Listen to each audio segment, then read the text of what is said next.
friends, welcome you back on this Mascot Institute YouTube channel, and today we'll learn about the second part of short form, and it's the first part we have already done. So जैसा कि मैंने भी आप लोग को बताया कि आज हम लोग शॉर्ट फॉर्म के सेकंड लेक्चर पर बात करने चल रहे हैं।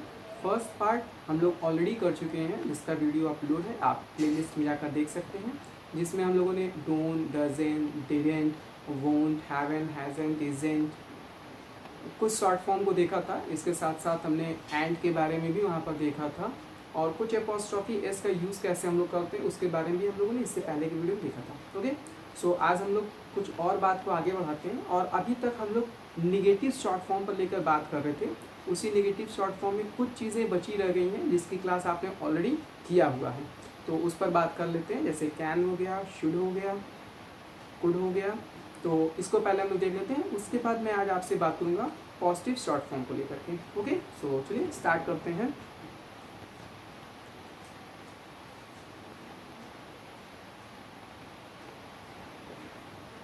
Can not. सो जैसा कि हम लोगों ने कैन की क्लास में पढ़ा हुआ है, अगर हम किसी भी काम को करने में एलिजिबल नहीं होते, यानी हम सक्षम नहीं होते, उस काम को करने के योग्य नहीं होते हैं, हमारी क्षमता नहीं होती, तो वहाँ पर हम कैन नॉट का प्रयोग करते हैं।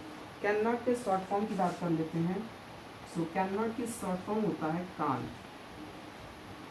जैसे अगर मान लीजिए मैं आपसे पूछूं can you speak flawless English, अब आपको लगता है कि नहीं, आपको बहुत अच्छे से इंग्लिश बोलना नहीं आता है, तो शायद आप भी बताएंगे no I can't speak flawless English. Okay, या मैं आपसे पूछूं कैन यू प्ले रग्बी, अब अगर आपको रग्बी जो एक खेल है आप जानते होंगे खेलना नहीं आता है, तो शायद आप भी बताएंगे no I can't play rugby.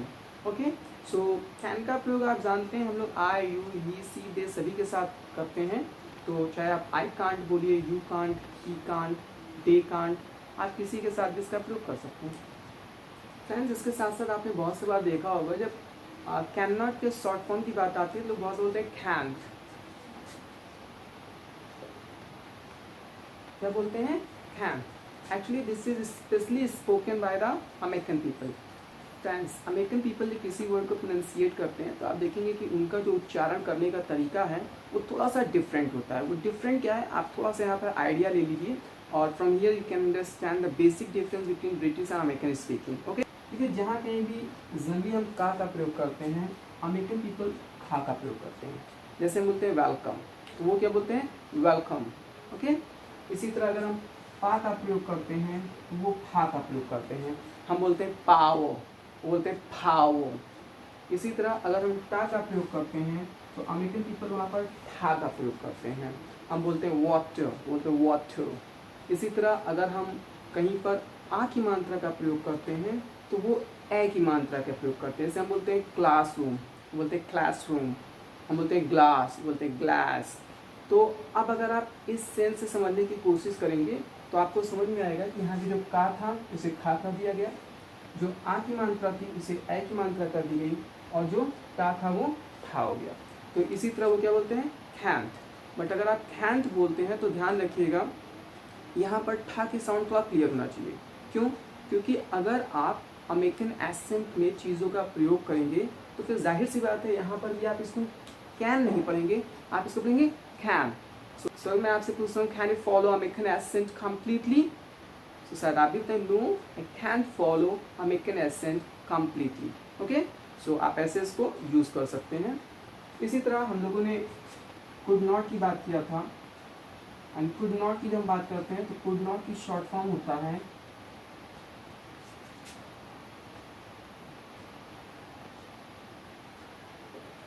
Couldn't. क्या बोलते हैं?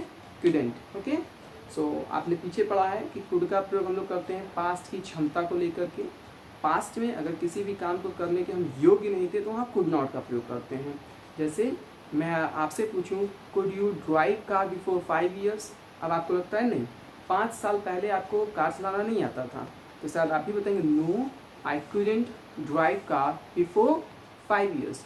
सो अभी तक जो आप कुड नॉट का प्रयोग करते थे, अब आप उसे और बेहतर तरह से बोल सकते हो, क्या बनेंगे? कुडंट। ओके, आप इसका प्रयोग आप किसी और के लिए भी कर सकते हैं। जैसे मैं आपसे पूछूं could your brother go to school alone before 2 years, और आपको लगता नहीं बहुत छोटा है, 2 साल पहले वो अकेले स्कूल नहीं जा सकता था, सो शायद आप भी बताएंगे know my brother couldn't go to school alone before 2 years. Okay, इसी तरह हम लोग बात करते हैं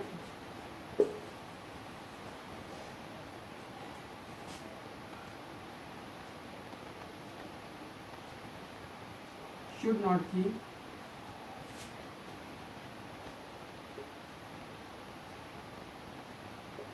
शुड नॉट की शॉर्ट फॉर्म क्या होता है? शुडेंट. ओके, सो आपने पीछे देखा था कि जब हम लोग किसी को सजेस्ट करते हैं किसी काम के लिए तो हम डायरेक्टली उसको क्या होता है, शुड का प्रयोग करके बोल देते हैं. हाँ, अगर वो बुरा काम है और मना करते हैं भाई आप ऐसा मत किया करो तो हम किसका प्रयोग करते हैं? शुड नॉट का. जैसे you shouldn't smoke.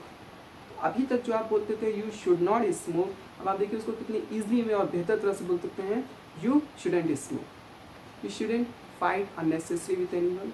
You shouldn't abuse. You shouldn't ignore your friends. You shouldn't get up late in the morning. हाँ, इसी तरह हम लोगों ने यहाँ पर एक कंसेप्ट और देखा था कि शुड का प्रयोग हम सजेशन देने के लिए तो करते हैं, साथ ही साथ अगर कभी किसी से सजेशन लेना होता है तो भी हम शुड का प्रयोग करते हैं. जैसे अगर मान लीजिए कोई आपसे पूछता है should I change my mobile, तो शायद आप भी से बताएंगे no you shouldn't change your mobile. अगर आपसे कोई पूछता है should I change my business, तो शायद आप भी बताएंगे no you shouldn't change your business. Okay, so हम लोगों ने कुछ अभी तक जो फर्स्ट पार्ट से लेकर के शॉर्ट फॉर्म को पढ़ना सीखा और अभी तक जितनी भी चीज़ें देखा उसमें आपने देखा कि हम लोगों ने निगेटिव शॉर्ट फॉर्म का प्रयोग किया. निगेटिव यानी हर सेंटेंस में आप मना करने की बात करते थे. ठीक है, तो अब आप लोग अपने दिमाग में एक बात बैठा लीजिए कि अगर आप कहीं पर भी निगेटिव सेंटेंस बोलते हैं which means there is a chance to use a short form and don't miss it out. Okay, अगर आपको मौका मिलता है आपने गलती से कह दिया I did not attend class last month, repeat your sentence and say again I didn't attend class last month. क्योंकि जब तक आप अपने दिमाग पर थोड़ा जोर डालकर बार बार इस बात का प्रेशर नहीं देंगे कि हमको शॉर्ट फॉर्म का प्रयोग करना है तो ये चीज़ें आप जान तो जाएंगे बट आप इसको अपने कम्युनिकेशन में इनबिल्ट नहीं कर पाएंगे. सो ज़रूरी ये है कि आप इसको बोलते समय परफॉर्म करिए. ओके, सो अब हम लोग देखते हैं कि पॉजिटिव सेंटेंस में हम लोग शॉर्ट फॉर्म का प्रयोग कैसे करते हैं. सो जनरली आप देखेंगे कि जब पॉजिटिव सेंटेंस में शॉर्ट फॉर्म की बात करते हैं तो सब्जेक्ट के साथ अगर सेंटेंस में टाइम वर्ड शो होता है तो उसी का हम शॉर्ट फॉर्म बनाते हैं. जैसे कुछ सेंटेंस ऐसे होते हैं जिसमें पॉजिटिव सेंटेंस में टाइम वर्ड सेंटेंस में यूज़ नहीं होता. जैसे मान लीजिए मैं आपसे पूछूँ डू यू प्ले क्रिकेट और आप मुझे बताएंगे yes I play cricket. Do हो गया. मैं आपसे पूछूं does your brother go to market और आप कहें yes my brother goes to market. Does gap हो गया. मैं आपसे कहूँ did you watch my video yesterday और आपने कहा yes I watched your video yesterday. Did gap हो गया. तो ऐसी जगहों पर पॉजिटिव सेंटेंस में शॉर्ट फॉर्म बनने की संभावना नहीं होती है. तो हम उन्हीं जगहों पर शॉर्ट फॉर्म का प्रयोग करेंगे पॉजिटिव सेंटेंस में जहाँ पर टाइम वर्ड अपने आप को ओपन करता है. कैसे, चलिए देखते हैं. तो स्टार्ट करते हैं लोग आई और आप जानते हैं इसके साथ जब पॉजिटिव सेंटेंस बनाते हैं तो विल सेंटेंस में शो होता है. तो अगर मान लीजिए मैं आपसे पूछूं will you purchase new dress the day after tomorrow और आपको लगता है कि हाँ आप परसों न्यू ड्रेस खरीदेंगे तो आप भी क्या रिप्लाई देते हैं yes I will purchase new dress the day after tomorrow. So अब आप इसी को थोड़ा और बेहतर करिए और एक नेचुरल टोन में बोलिए. जो आप नेचुरल टोन में बोलेंगे तो आप देखेंगे ये आई विल अपने आप में शॉर्ट फॉर्म बना लेगा और हो जाता है आई. सो शायद अब आप ये ना बोले कि आई will purchase new dress the day after tomorrow, बल्कि आप बोलेंगे आई will purchase new dress the day after tomorrow. I. Okay, ध्यान रखिएगा ला की साउंड भी क्लियर होनी चाहिए. Will you speak good English in future? Of course, I'll speak good English in future. Okay? Will you help your friend in his need? Yes, I'll help my friend in his need. Okay? So इसी तरह हम लोग और देख लेते हैं. जब हम you will की बात करते हैं so you will की शॉर्ट फॉर्म हो जाता है यूल. ओके, क्या बोलेंगे यूल. फ्रेंड्स यहाँ पर अगर मैं आपसे क्वेश्चन करूँगा जैसे अभी हम लोग पीछे कर रहे थे, मैं आपसे कोई भी क्वेश्चन करता हूँ will you watch movie in hall after 2 days और जब आप मुझे रिप्लाई देंगे तो आपका क्या हो जाएगा आई, क्योंकि जब आप आंसर देते हैं तो आई का प्रयोग करते हैं, तो सिंपली हो जाएगा I watch movie in hall after 2 days। तो ध्यान रखिएगा यूल का प्रयोग हम वहाँ करेंगे जहाँ हमको डायरेक्ट किसी को कुछ कहना हो। जैसे अक्सर कहते हैं you will meet me tomorrow, you will meet me tomorrow, it means you will meet me tomorrow, you will go there, you will inform your friend tomorrow. तो ऐसे आप कोई भी सेंटेंस आप डायरेक्टली किसी को बोलते हैं वैसा करने के लिए तो वहाँ पर आप यूल का प्रयोग करते हैं। अदरवाइज एक बहुत अच्छी ग्रामर है, आगे मैं आप लोग को पढ़ाऊंगा, हैव टू। ऐसे सेंटेंस में बहुत ज़्यादा प्रयोग करते हैं, you have to go there, you will have to visit there, you will have to do this, you will have to meet to him. तो ऐसे सेंटेंस में आपको बहुत ज़्यादा बोलने का मौका मिलता है। तो शॉर्ट फॉर्म का सिंपली मीन्स क्या होगा कि जब भी अब आप यू विल किसी सेंटेंस से बोलते हैं तो वहाँ पे यू विल ना बोल करके उसे क्या बोलेंगे, यूल बोलेंगे। इसी तरह जब हम ही विल की बात करते हैं तो ही विल की शॉर्ट फॉर्म हो जाता है हील। क्या बोलेंगे, he'll. Okay, will he celebrate his birthday, शायद आप भी बताएंगे yes he'll celebrate his birthday. या मैं आपसे पूछूं will he give you treat, तो सकता आप भी बताएं yes he'll give me treat. Okay, इसी तरह जब हम लोग शी विल की बात करते हैं तो शी विल की शॉर्ट फॉर्म हो जाता है शी। क्या बोलते हैं, she. Will she cook breakfast tomorrow, शायद आप बताएं yes she will cook breakfast tomorrow. या मैं आपसे कहूँ will she teach me in evening, आप भी बताएं yes she will teach me in evening. Okay, हम लोग कुछ और देख लेते हैं।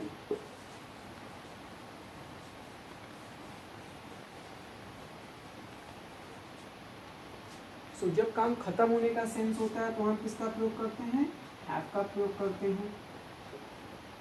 अगर मैं आपसे पूछूं have you completed your graduation, तो हो सकता है आप भी मुझे बताएं yes I have completed my graduation, I have done my graduation. इसको आप और थोड़ा बेहतर बोलिए और इसी आई हैव को बोल दीजिए I. Yes I have completed my graduation और I have done my graduation. Okay, या मैं आपसे पूछूं have you left your job और आप बताइए yes have left my job. कोई आपसे पूछता है हैव यू फिनिश्ड लंच, तो आप बताएं यस आप फिनिश्ड लंच। या कोई आपसे पूछता है हैव यू क्लीन्ड किचन, तो आप बताएं यस आप क्लीन्ड किचन। ओके, इसी तरह का हम लोग यू हैव की शॉर्ट फॉर्म करते हैं।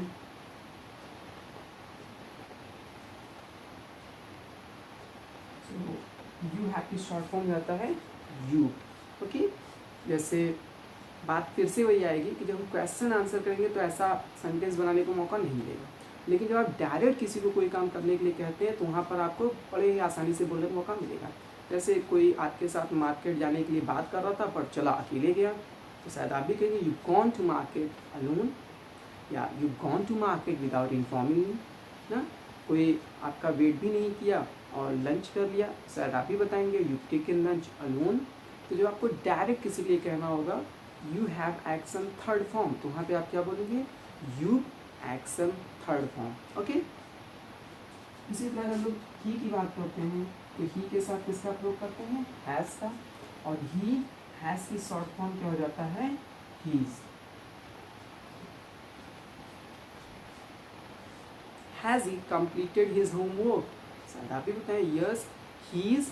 तो आप कहते हैं he has completed his homework, आप क्या बोलेंगे हीज कंप्लीटेड हिज होमवर्क। या मैं आपसे पूछूं has he decorated his room, शायद आप बताएं yes he's decorated his room. Okay, but one thing must notice कि जब हम हीज की बात करते हैं तो हीज दो चीज़ की शॉर्ट फॉर्म होता है, ही हैज़ की भी शॉर्ट फॉर्म होता है और ही हिज की भी शॉर्ट फॉर्म होता है।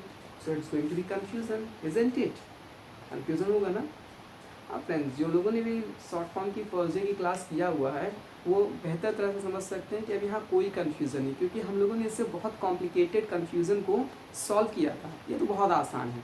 तो आप जानते हैं कि जब हम लोग इज़ का प्रयोग करते हैं तो हमेशा एक्शन की एनजी फॉर्म आती है, और जब हम लोग हैज़ का प्रयोग करते हैं तो एक्शन की थर्ड फॉर्म आती है। अगर मान लीजिए मैं आपसे कहता हूँ he is going to market, he is going to market, तो आप समझ सकते हैं he is going to market which means यहाँ आईएनजी फॉर्म लग रहा है, कंटिन्यूस सेंस चल रहा है, सो काम चलने की बात हो रही है, विच मीन्स वो मार्केट जा रहा है। अगर मैं आपसे कहता हूँ he is gone to market, अब आपने देखा थर्ड फॉर्म का प्रयोग हुआ, और आप जानते हैं हम एक्शन की थर्ड फॉर्म का प्रयोग हमेशा यूज़ करते हैं हैज़ के साथ। तो यहाँ पर ही का सेंस क्या हो जाएगा, he has gone to market. या अगर मैं आपसे कहता हूँ he is watching television, so which means he is watching, work is on. या अगर मैं कहता हूँ he is watched television, which means work is done.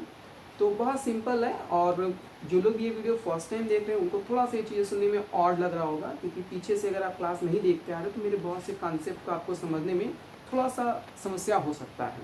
तो मैं ज़रूर रिक्वेस्ट करूँगा कि आप शुरू से वीडियो देखिए, तभी आप चीज़ों को और बेहतर तरह से समझ पाएंगे।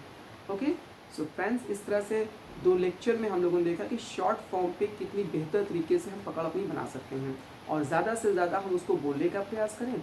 साथ ही साथ अगर हम शॉर्ट फॉर्म की बात करते हैं तो ऐसा नहीं है कि मैंने सारे शॉर्ट फॉर्म पढ़ा दिए, बट अभी तक जितनी भी चीज़ें मैंने आपको पढ़ाया है, जितनी भी तरह से ग्रामर के कॉन्सेप्ट को समझाया है, उन जगहों पर जितने शॉर्ट फॉर्म का प्रयोग होता है उसको मैंने आपको पढ़ा दिया है।